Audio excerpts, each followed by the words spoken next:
Bueno, el calificativo ya ha sido señalado y es unánime, es histórica la condena a la vicepresidenta Cristina Fernández de Kirchner, porque es la primera vez que se da, como decía Roberto, en ejercicio de sus funciones, y eso por eso lo destacan todos los medios del mundo. El antecedente era el de Menem, condenado en el caso de las armas, que después siguió un largo derrotero de esa causa judicial. Pero, claro, Menem en ese momento no tenía ningún tipo de cargo cuando fue condenado, después fue senador nacional. En este caso es vicepresidenta, está ejerciendo el poder, es parte del oficialismo y por lo tanto tiene un significado político mayúsculo la condena por corrupción, digamos, la figura de la administración fraudulenta, más allá de que el tribunal no logró probar la asociación ilícita, que eso van a insistir también los fiscales con eso en la apelación seguramente, sea un fallo que va a ser doblemente apelado, tanto por parte de la Fiscalía como por parte de las defensas. Si les parece, vamos a repasar cuáles han sido las condenas que emitió hoy el tribunal que ha juzgado el caso de vialidad. Bueno, la más importante es la que veíamos, Cristina Fernández de Kirchner, actual vicepresidenta, ex presidenta de la Nación, 6 años de prisión e inhabilitación perpetua por la figura de administración fraudulenta. Antes de seguir con el resto, hoy los jueces, en un hecho que tampoco tiene muchos antecedentes, dieron a conocer algunos de un anticipo de los fundamentos. Los fundamentos los vamos a conocer el 9 de marzo.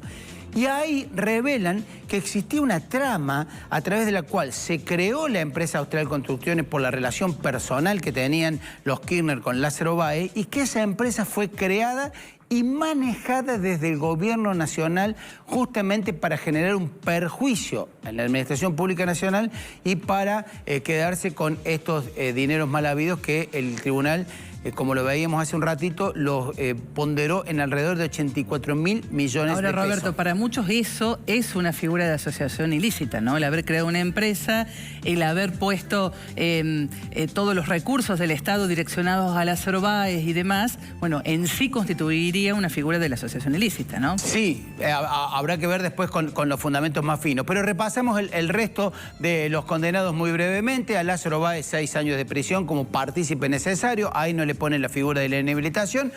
José López, figura clave, dice en la causa. Ella lo desconoció, José López. Dice el fundamento que José López era el que tramó todo el famoso operativo limpieza, cuando se perdieron la elección del 2015 de pagar los certificados, terminar una serie de cosas que estaban inconclusas. José López va a pasar a la historia por el Bolso, está condenado además. Sí, bueno, el resto de los funcionarios, Osvaldo Darruiz, Mauricio Colliadera, Raúl Pavesi, son funcionarios tanto de Vialidad Nacional como de Vialidad de la provincia de Santa Cruz, que tenían una interrelación entre los dos estados para esta cuestión. Bueno, van entre 3, 4 y 4 años de prisión, también toda la figura de la administración fraudulenta. Néstor Perotti era el hombre clave, era el hombre del Ministerio de Planificación, el que conducía Holly Devido, que operaba de nexo con el grupo de Lázaro Báez. Para él, 6 años de prisión e inhabilitación por administración fraudulenta. Bueno, 4 años para José Santibáñez, 5 años para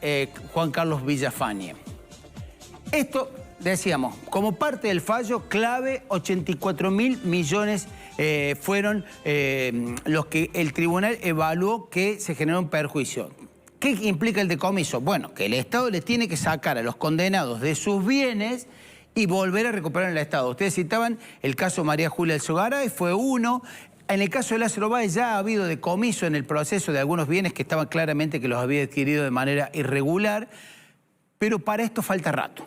Para esto falta rato, falta que quede firme la sentencia. Robert, otro decomiso también sería para Jaime, creo que le habían decomisado, no sé si un avión o un yate o un yate. No, una embarcación. Una embarcación. Un avión era Lázaro Báez y un yate a Jaime. Sí, igual es plata, ¿no? Es plata, pero para muchos está muy lejos de lo que eventualmente, según el fiscal Luciani, terminaron saqueando, ¿no? Porque algunos hablan de arriba de 1.200 millones de dólares y acá estamos en torno a los 450. 400 millones de dólares más o menos, sí, bueno. Sí, hay una diferencia, como bien dice Laura, entre lo que la acusación decía que fue el monto de la defraudación y lo que el tribunal considera. Absueltos. Julio Devido, es importante esto señalar, ¿cómo que el ministro de Planificación, el ministro de la Pública, hombre de confianza de Kirchner, no tuvo nada que ver? Y bueno, parece ser que en todas estas operaciones, los Kirchner, tanto Néstor primero cuando estaba en vida, después como Cristina, operaban y triangulaban directamente pasándolo por encima a Devido y por eso mencionamos a Perotti. Perotti parecía ser una figura clave, por eso tanto Devido, Fatala como Garro son absueltos y lo sobreseyeron por prescripción a Carlos Kirchner, que en el proceso parecía jugar una figura menor en esta cuestión. Bueno, esta fue la síntesis de lo que hoy el tribunal consideró como condenas, que, insistimos, los fundamentos se van a conocer recién el 9 de marzo, pero ya anticipó el tribunal que está probado que Cristina formaba parte de una red, de una trama, de que ella era la que orquestaba. Obviamente primero había sido su marido, pero no puede ser juzgado porque ha fallecido. Ella era la que orquestaba todo este tipo de maniobra, entiende el tribunal. Obviamente un argumento que no es compartido ni por Cristina ni por los suyos. Nos preguntamos a esta altura, bueno, ¿qué se juzgó? ¿Cuál era la causa de vialidad? Y la síntesis de lo que vimos en el juicio, un juicio muy largo. Primeras denuncias fueron en el 2008, la denuncia que le hace el secretario Guasel es del 2016. Recién llega a juicio ahora en el 2022 y vaya a saber cuándo termina con la sentencia definitiva. La primera denuncia, ¿no?, la hace Lilita Carrió y su... Carrió, Stolbizer, cuando estaban todos juntos en la coalición cívica. Estaba Patricia Bullrich ahí también. No recuerdo a Bullrich entre los denunciantes, pero puede ser porque Bullrich no estaba en la coalición cívica.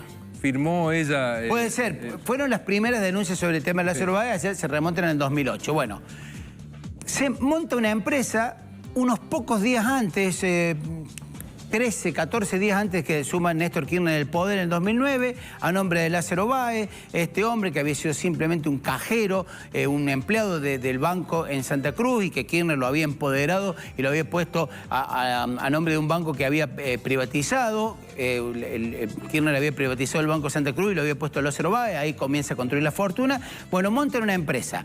A partir de montarle una empresa le adjudican 51 obras en la provincia de Santa Cruz, obras que hacía el Estado Nacional y que tenían, según se probó en el juicio, sobreprecios, demoras injustificadas y trabajos inconclusos.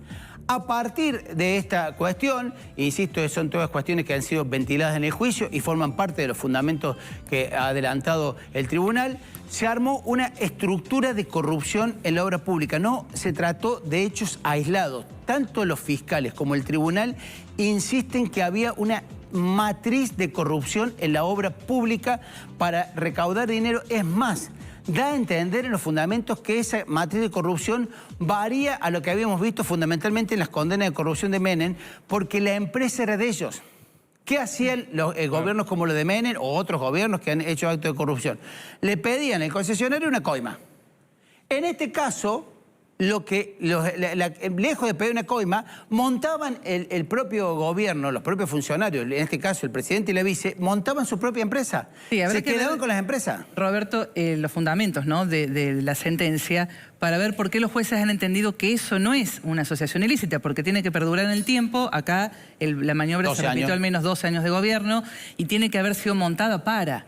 Da la impresión que encontró eso, ¿no? Pero no encontró pruebas, quizás porque no había firma, porque no había rastro fehaciente de que Cristina formara parte de eso. Roberto, esto es la causa vialidad, ¿verdad? Esta es la causa vialidad, ya vamos a ver las otras. Claro, eso es lo que te iba a decir, que después está el caso de los hoteles de Otesur. Sí, hay 8 causas judiciales abiertas. Donde ahí sí puede... Ya lo vamos a ver. Sí. Bueno, y decía el otro tema que fue muy sospechoso es cómo se intentó eliminar, cosa que fue negada en su momento por los defensores respecto a que existiera el plan limpieza. A los pocos minutos de conocida la sentencia, Cristina Fernández Kirchner pronunció una larga locución transmitida por sus redes en donde hizo eje en lo que viene diciendo y fundamentalmente en aquello que le contábamos anoche, aquel viaje de jueces, empresarios, ex agentes de inteligencia, funcionarios del gobierno de la Ciudad de Buenos Aires a Santa Cruz, y ella considera que los chats que se conocieron son probatorios respecto de una estructura mafiosa de un partido judicial.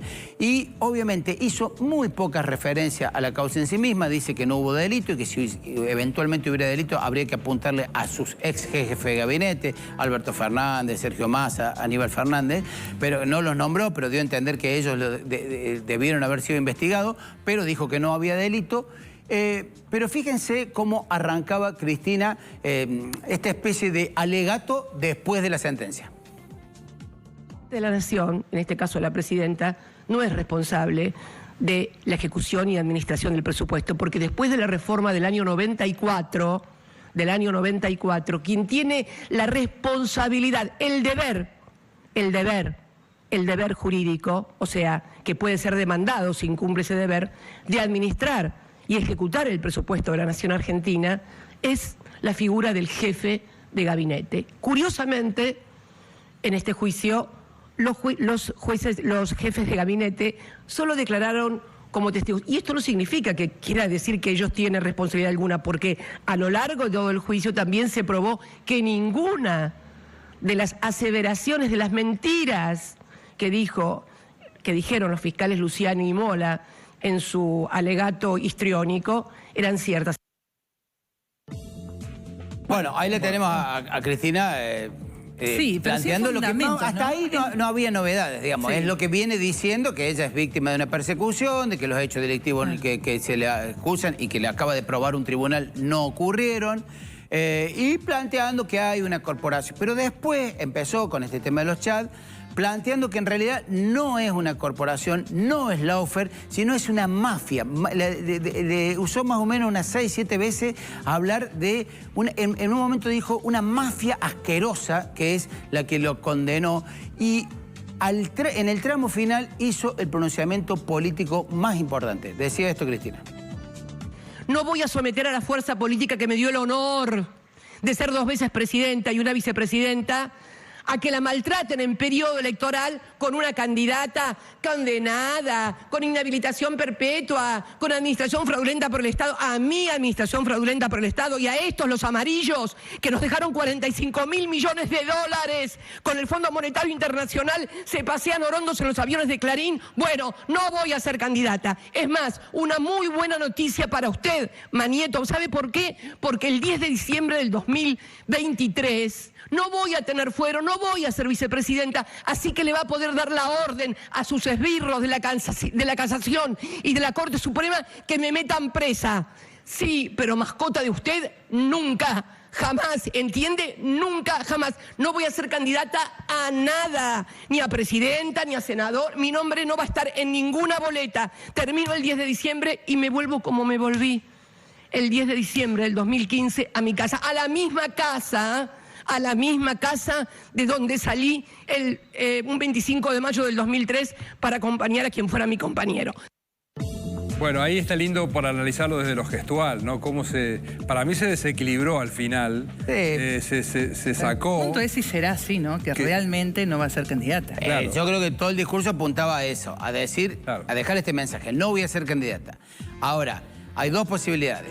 No va a ser candidata en serio, se considera proscripta y demás, y por lo tanto no va a ser candidata y dice, deja ya su carrera política con la edad que tiene y demás, y ejercerá la política de otra forma.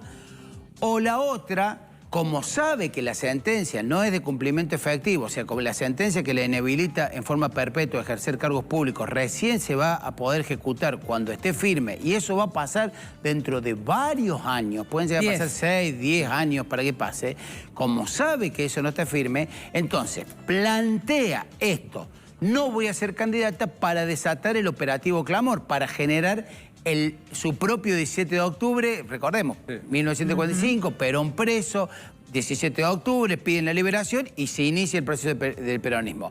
Probablemente lo que Cristina quiere desatar, por ahora no ha habido, es más, hasta hace un ratito no había habido como hacer pronunciamiento del propio presidente de la Nación, sí, el canciller había cuestionado el fallo y demás, pero probablemente lo que apueste es tratar de unificar el Frente de Todos, o una buena parte del peronismo, detrás de un clamor hacia su candidatura, y que sea el clamor de la dirigencia y que la ponga candidata. Te voy a dar mi opinión, Roberto. Yo no minimizaría el hecho que ella misma dice, cuando dice, no quiero someter a la fuerza política que me llevó a ser 2 veces presidenta de este país y una vez vicepresidenta, a el escarnio de la oposición. En una campaña, Roberto, política como la que se viene, tener una figura que ha sido condenada por corrupción, ¿no? Es muy fuerte. Sí, de todos modos, es muy fuerte. Y lo comparo con Lula. Lula se fue, lo condenaron por corrupción, fue a la cárcel, después salió, o le perdonaron la condena. Claro. Y se presentó como candidato. Hoy hubo varios dirigentes políticos que comparaban esa situación con Lula. Hay una diferencia con Lula, hay una diferencia muy importante. Lula estaba en la oposición. Lula estaba en la oposición. Correcto. Y con lo cual, los votantes brasileños condenaron o cuestionaron, los que lo votaron a él, al gobierno de Bolsonaro. Cristina es parte del gobierno, es el oficialismo. Si le pesa tanto la mochila del escarnio público, de ser señalada como corrupta, uno se pregunta, ¿debiera seguir ejerciendo el cargo público que tiene? Porque es un año más administrando los bienes del Estado a quien se ha acusado de defraudar al Estado. Ese planteo también es impecable, pero me parece que refuerza la lógica que decimos, que ella lo que en realidad hace con este renunciamiento a su candidatura es abrir el clamor. Porque si no quisiera someter a su fuerza política al escarnio público, hoy renuncia al cargo de vicepresidenta. Y cerraba Cristina diciendo esto. Mafia y Estado paralelo. Eso es lo que está pasando en la Argentina y eso es lo que hoy me condenó a 6 años de cárcel y a inhabilitación perpetua. Esta es la verdadera condena. Esto es lo que querían. La inhabilitación perpetua. Me va a poder meter presa después del 10 de diciembre. Eso sí, siempre y cuando algún empresario, algunos caputos de la vida, no se les ocurra financiar a algunas otras bandas de marginales y antes del 10 de diciembre del 2023 me peguen un tiro. Que eso es lo que usted quiere, presa o muerta. Tremendo, bueno, ahí está. Esa referencia a la es. inestabilidad democrática es dura. Sí, la viene haciendo Cristina en estos términos, ¿no? De presa o muerta, a partir obviamente del hecho de septiembre donde intentaron atacar contra su vida. Andy Ferreira está